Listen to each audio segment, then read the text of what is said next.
নাই 15 বছর পরে আসছি তো বললে আরো বেশি হইব না না হরও আসি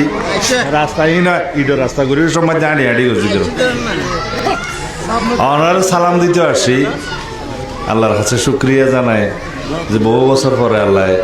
এলাকাতে এবার অনারলে মোলাকাত করিবার সুযোগ দিয়ে খইয়ার বিলের মানুষ তো বেকুন শতভাগ বিএনপিপন্থী মানুষ দেশের পক্ষের মানুষ ডানপন্থী মানুষ আরা গর্ব করি হই যে খইয়ার বিলি আর বিএনপির ঘাটি ইনশাআল্লাহ আমরা এখন দোয়া করিবেন দেশের পক্ষে উন্নয়নের পক্ষে এ দেশে আরো অনেক বেশি উন্নয়ন দেওয়া করিব সমৃদ্ধ করা করিব ইয়ান আল্লাহ বলি এরা আমরা বিএনপির পক্ষে দানের শিশুর পক্ষে বেকুনের কাছে ভোট চাইবেন সালাম দিবেন দোয়া করতে কইবেন ইয়ার বেশি কথা বুড়োর মধ্যে আর কইবেন দরকার কি আমরা যারা দাবি দাওয়া ইচ্ছা ইচ্ছা হ্যান ত্যান আছে মেইল লিখে দিবেন বেকিং ভাস ইনশাআল্লাহ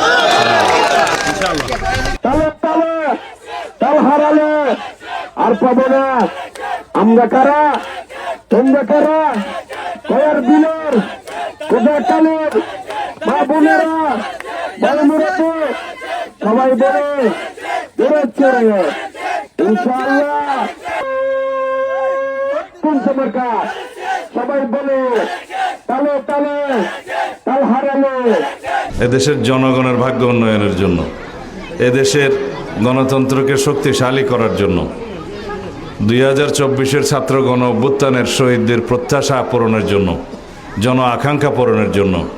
আগামীতে আমাদেরকে ধানের শীষের পক্ষে একটি ভোট দিয়ে বিএনপির কে রাষ্ট্রীয় ক্ষমতায় এবং রাষ্ট্র পরিচালনার দায়িত্বে আনতে হবে ইনশাআল্লাহ তাহলেই এই দেশের মানুষ দেশের শক্তিকে পাবে বিএনপি এই দেশের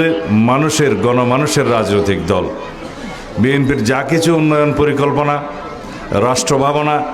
দেশের নিরাপত্তার ভাবনা সব কিছু এই দেশকে কেন্দ্র করেই সুতরাং আমরা যারা ধানের শীষের প্রতীকে নির্বাচন করছি আমাদের দেশবাসীকে অনুরোধ করব ইনশাআল্লাহ ধানের শীষের প্রতীকে ভোট দিয়ে বিএনপির প্রার্থীকে সমস্ত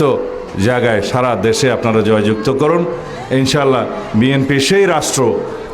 বিনির্মাণ করবে সেই শক্তিশালী গণতান্ত্রিক রাষ্ট্র বিনির্মাণ করবে যার প্রতিশ্রুতি আমরা দিয়েছি যার আকাঙ্ক্ষায় এ দেশের শহীদরা রক্ত দিয়েছে গণ অভ্যুত্থান সংগঠিত হয়েছে খোদা হাফিজ বাংলাদেশ জিন্দাবাদ